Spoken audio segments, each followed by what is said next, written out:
Спиењето е еден од најважните процеси во нашиот живот, особено кај малите дечиња кои што им треба за нормален раст и развој. Но што е со оние родители чии што дечиња имаат проблеми со спиењето? Кај нас од неодамна постои решение за овој проблем, а него го имаат нашите стручни соработници чии што едукативен разговор го гледате во следните неколку минути. Еве зашто точно станува збор. Несоницата и проблемите со спиењето се се почест проблем во ова динамично и брзо темпо на живот. Но овој проблем се почесто и, што е уште позагрижувачки, се одразува и на децата. Пред да се фрлиме на хемикалии и додатоци во исхрана, да слушнеме за еден новитет кој за среќа се спроведува и кај нас и има за цел да придонесе за добар и мирен сон кај децата. Програмата се вика Доктор Гуднајт, а што всушност представува, ви откриваме во продолжение. Доктор Гуднајт е центар за здрав сон за спиење на бебиња и деца до 6 годишна возраст. Во Доктор Гуднајт центарот примарна цел и примарна задача ни е решавање на проблемите со неспиење на бебиња и деца, при што изработуваме програми и ги едуцираме родителите за начините и методите кои што можат да ги искористат за да ги спречат непреспаните ноќи и да може да им овозможат еден здрав и правилен сон на своите деца. Покрај едукациите за спиење ќе имаме и групни едукации кои што ќе бидат од надворешни стручни медицински лица, така што во центарот Доктор Гуднајт родителите ќе добијат еден едукативен центар за бебиња и деца до 6 годишна возраст, каде што ќе имаме едукација за растот, развојот, здрава исхрана, за здравието на децата. Кажавме дека станува збор за програма наменета за децата. Но што ова подразбира во бројка, односно која е возраста за која Доктор Гуднајт се однесува?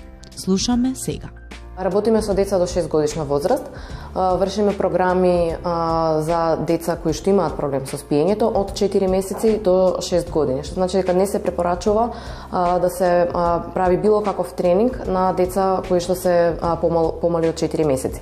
Родителите кои што имаат бебиња до 4 месеци или родители кои што очекуваат бебиња, вршиме консултации, им даваме совети, насоки и начини кои што можат да ги искористат уште од најрано возраст за да ги спречат непреспаните ноќи, уште од најрано возраст да им воспостават некоја рутина која што ќе резултира која што ги даде резултатите кога малце ќе подпораснат и кога ќе бидат спремни да ја преспиваат ноќите.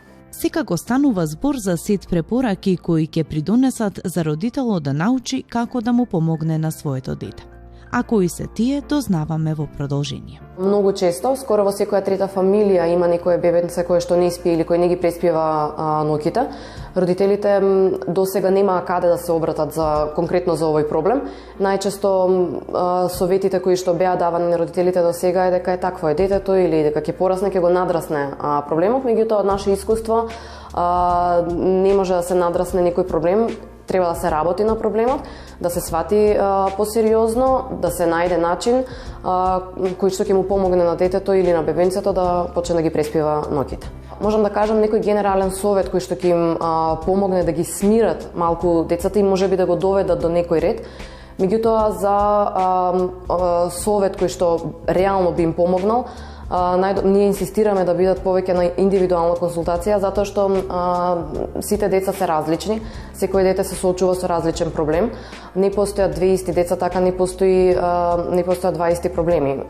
Да кажам, успешноста кај нашите методи и во оно што го работиме буквално поради тоа што го гледаме секој проблем како индивидуален, пристапуваме кон проблемот како индивидуален, правиме програма точно за тоа дете, според карактерот, темпераментот, динамиката во фамилијата, значи влијаат многу работи на тоа како едно дете ќе преспива ноќта и што ќе му помогне. Многу родители имаат пробано со некои методи што ќе ги прочитаат на интернет, ќе се едуцираат на интернет, кај некои функционираат, кај некои не функционираат. Тоа е токму поради тоа што навистина треба кон проблемот да се гледа конкретно кон само тој проблем, индивидуално за секој дете посебно. Детето се забавува, а воедно учи како да има квалитетен и мирен сон. Веројатно ќе ужива во моментите поминати таму и ќе сака повторно да го посетува центарот. А ви откриваме и колку често ќе треба да го прави тоа за да дојде до ефект. Во принцип, ние не работиме директно со децата, значи ние изработуваме програмата на родителите, им ја даваме врз основа на предходно одредени прашања кои што они се должни да ни ги одговорат. Правиме цела анализа на детето, карактер, темперамент, историјата на детето. Значи се прави една цела анализа, се изработува таа програма, ние им ја презентираме на родителите. Родителите дома работат со своето дете, при тоа секојдневно се во консултација со нас, ние го надгледуваме процесот. Надгледуваме дали детето оди во спиењето оди во прав редослед или треба да се направат некои измени кои што ќе ни овозможат во рок од 2 недели да се надминат веќе непреспаните ноќи и да научи детето само да заспива.